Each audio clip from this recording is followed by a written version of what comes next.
First off, philosophy is a confession.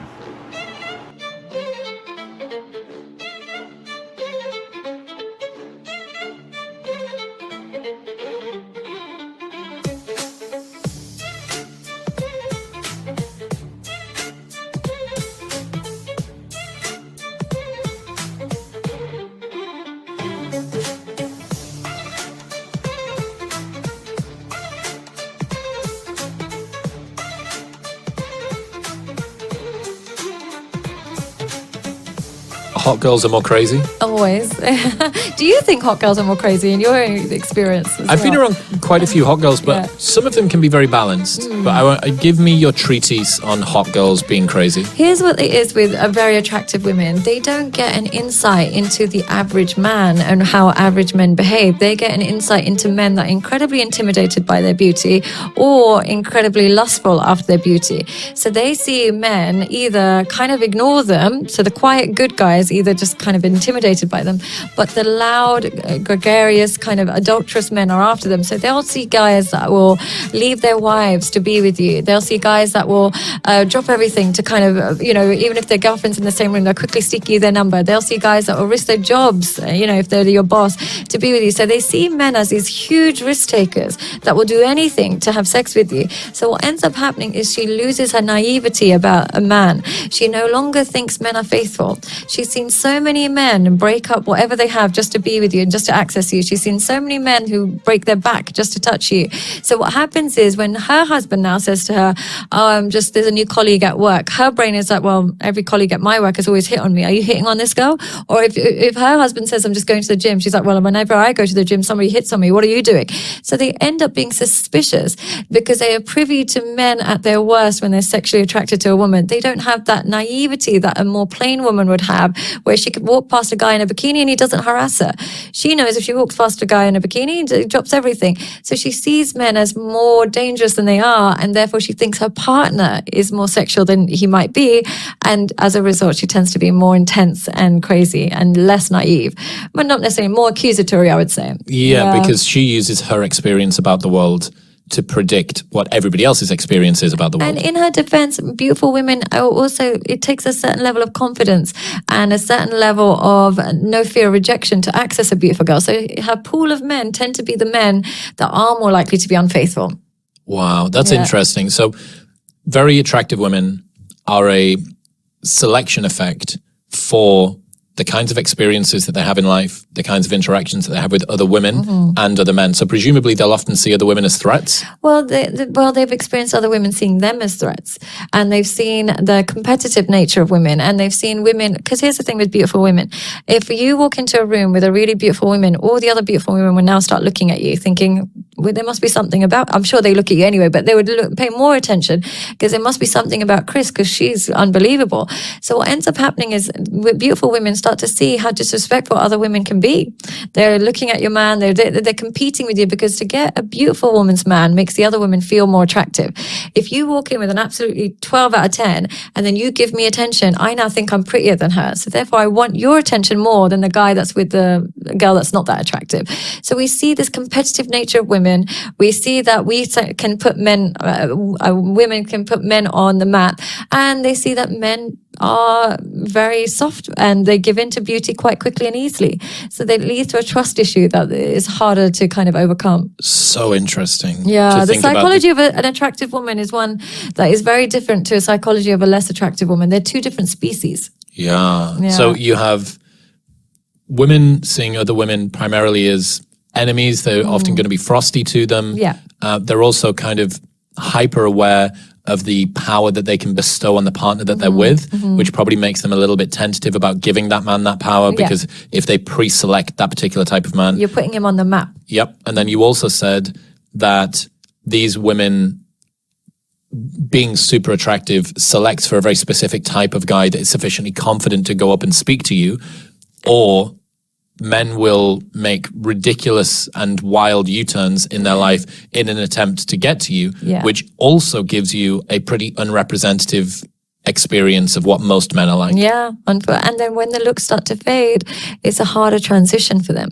When the looks start to fade from a woman who is quite plain, she sees it as life. When the looks start to fade with an attractive woman, she sees it as disastrous because a lot of the power has gone. So they might, not always, but they might respond to it with a lot more insecurity, especially after children.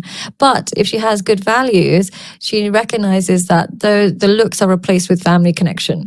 But if she doesn't have good values and her identity is built on her appearance, you'll see that she'll go to more and more extents to kind of prove her attractiveness, and that might lead to promiscuity. So her identity can't be designed and around her looks. It will make her very fragile. It's rough. Yeah, being it's an very attractive rough. woman must be hard. Like, genuinely, it must be very difficult to try and go through the world. Because with men, typically, their value to the world doesn't wax and wane in quite the same way. No. You know, it starts off low. Even super attractive guys will remain being attractive for a very long time. Oh, forever. Like, And you just have this sort of slow and steady increase, presumably, and then it'll dip out, and then it'll start to even off towards. and when it dips, you don't care if it dips. By that time, you're so settled in life, you don't care. But for women, it can dip a lot earlier. And there's a lot of talk about pretty privilege and pretty privilege this and pretty privilege that. But there's lots of disadvantages. And the main thing is people look for your flaws a lot more.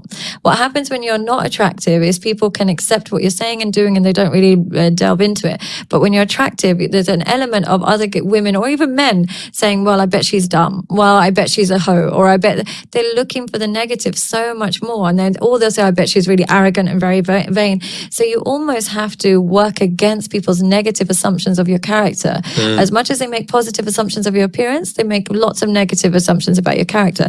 So you're in a bit of a battle, and then it's not as easy as it might look to other people. I was a model for a decade and a half in the UK, and I saw a lot of the girls almost counter signal. They would turn up in the most slouchy clothes that they could. They would purposefully wear their hair up. They would purposefully wear glasses. They wouldn't wear revealing clothes. They would try and act in ways that were more bookish sometimes as well. And this could just be their personality. It could have been the girls that I was around. But I also think there might be something going on here that they're trying to counter signal. I am more than just what I'm currently being paid for as a part of my career. I'm more than just a pretty face. I'm more than just a lingerie model. I'm more than just someone that's supposed to smile and giggle and look nice on camera. And is it hard for men to realize that they're more than that? Or is it hard for them to, can they compartmentalize and think that she's got more to her? It's a good question. Or I would say, do they get overwhelmingly attached to her appearance? So there's a big difference between beauty and hotness. And most models, at least the ones that I was working with, it wasn't sort of glamour stuff or underwear stuff that much. It was, like fashion stuff. It was like cutesy, editorial, girl next door type thing. Right. So it was probably optimizing more for beauty than it was More for hotness. elegant? Okay. Yeah. But certainly when it comes to hotness, it's a fucking reality distortion field for men, right? And this is what we would say. This is the word that was coming to my mind as you were talking about this, that the reality of a very, very hot woman is like a sphere that follows around her, just distorting all of her experiences with women, with men, at restaurants, getting into nightclubs, with careers, everything. Yeah, the super hot, sexy woman gets it probably the worst because they activate a man's short-term mating strategies. They have long-term mating strategies with who they want a family with and short-term who they just want to mate with. And they activate that in men. So a really sexy girl will activate a man's short-term mating strategies. And she'll also activate threats in women. Now, women's usual threats when they're threatened with a woman is to go suggest that she's promiscuous. So they might say to the man, oh yeah, but she's really promiscuous, not realizing that actually makes her more attractive to them. Because they're like, well, I'm really looking for a short-term promiscuous. Are you trying to sell her to me? Yeah, so they think that they're actually undermining her by saying she's so promiscuous and she's a slut and she's this, that, and the other. But the man, when his short-term mating strategies are activated, that's exactly what he's looking for. So she ends up with men who just want short-term mating strategies. And as a result, she starts to see men as seeing disposable. And therefore, it can be really negative for the hot woman. It does make sense about why it would be hard to have a normal mindset. I'm aware that it's like the easy. Pamela Anderson effect. Yeah, it's easy to throw shade. Like, oh, hot girl's crazy. Like, it's easy to just throw shade at them. But this is why I like these kinds of conversations, because it really helps everybody to understand the experienced psychology, you know, the lived experience of somebody that's on that side of the fence. And you can say, pretty privilege, the halo effect, you know, she's getting in for free at nightclubs and blah, blah, blah. It's like, yeah, but what if she's got 0 female friends? Yeah. What if she's a female friend that doesn't see her as an enemy, an adversary, or a competitor? What if every single guy that she spends time with is terrified to speak to her, or it's so interesting. So on the other side of the fence, do you think it's more difficult for successful or desirable men to settle down? It's only difficult when they grew up when they've got low self-esteem. For men, their success with relationships is very much determined by their self-esteem. Women can get a shortcut with their appearance and so on and so forth. For men, their self-esteem is either going to propel them into a great relationship or prevent them from any kind of stability. Now, if he grew up without any validation and not knowing if he was attractive, what happens is his self-esteem is almost blocked at that stage of life, and then he can still be a sucker to women and still kind of accept the unacceptable simply because he wants to be desired. But if he has good self-esteem and good boundaries, he will never suffer in relationships. He just won't, because he knows when he's welcome, he knows when he's not accepted, and when the relationship's not working, and he has a willingness to walk away. So the thing is, money with low self-esteem is really, really difficult. It's a very lonely path. It's a lot of gold diggers, it's a lot of escorts, it's a lot of partying, even at the olden age. Now, money with high self-esteem and good values is, it's still difficult, but you can create something out of that. What about successful women? They struggle. They really struggle, because essentially with successful women, here's the thing. Men always say, when women earn more, they leave men, but they don't realize why. There's actually studies to show that when men are with women that earn more than them, they produce more cortisol. They're actually more angry and stressed around her. And that obviously has a negative impact on their testosterone. So they're actually less sexually attracted to her. And so they're meaner to her. They're mean. And also they don't treat her the same way. If a man is dating a woman who knows is unemployed, say if he's on £20,000 a year, he'll still use whatever he has to treat her well, like, look after her. But if he's on £20,000 a year and she's on 50,000, he'll use nothing to invest in her. Now, women don't need your money, but they do need your investment, because that's how men fall in love. The more they invest in something, the more they attach to it. If they invest a lot of money in a car, they really care about it. Lost a lot of money into a Bitcoin, they want to see it go up. Invest money into a woman, they want to see it work out. So when they are with a woman that earns more, they invest so little, so walking away seems so easy for them, and it seems so hard for her because she's been the one that's investing in them. So it's very difficult. It's not just the woman who's rich and now she leaves you. The man no longer adds any value. That is the main issue. He doesn't use whatever tiny resources he has on the woman like he normally would. How can people better deal with jealousy then in relationships? It's very difficult when it's activated, because it comes from some childhood trauma and stuff. So when it's activated, that loneliness and that, rejection is activated as it may have been as a child. And it's like the world is over when somebody's jealous. But I think in my experience of working, and even my own experience of jealousy, the only thing that helps remove jealousy is really building an identity outside of the relationship. If jealous people tend to place their entire self-worth and identity on the happiness of their partner and how attracted their partner is to them and what their partner is doing.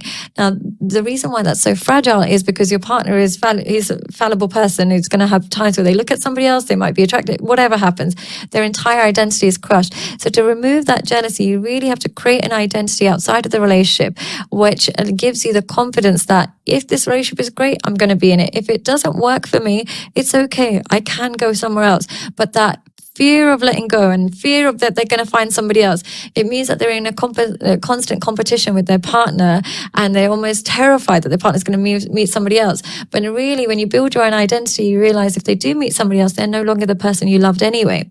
So it's okay. You almost have a zen attitude towards it, but it's very difficult. Do you ever suffer with jealousy? Not massively, but that's been improved by having more things occur in life that have given me a more stable foundation. One of the challenges, I suppose, is that if you get jealous, you have two very difficult choices. One is tell your partner. That can go badly. That can be perceived in the wrong way, or even if it's perceived in the right way, it can change the way that you are perceived. And the other one is to just swallow it yourself and deal with it on your own, which then begins to create a trend in a relationship of keeping things from your partner. But it doesn't actually stay in your side. You think you're swallowing it, but you're then manifesting it in the form of checking when they're online, checking who they're following, checking, and then bursting at small things, not the real issue. So when your partner turns up late or doesn't reply to your text, then you over-exaggerate your response because that jealousy has been kept inside. So it doesn't go anywhere when you keep it in. The body keeps score of it, as they say. So the reality is, by expressing it and with the right person, they'll try and help you soothe that jealousy with some reassurance. With the wrong person, they'll make you feel stupid and pathetic. Maybe you are being stupid and pathetic and they can't handle it, but they'll make you feel that way, and then the jealousy then exaggerates and increases. So it's a good test of your compatibility if you do explain it to your partner. One of the things I've been thinking about is almost like historical jealousy. And this. If you guys made it this far, I appreciate it. Please remember to like and subscribe if this is the type of content you like, motivational type, inspirational stuff. Thank you again. WTJ Knowledge Drops on all social media, and you can subscribe on YouTube and Patreon. Thank you so much again. I love you guys.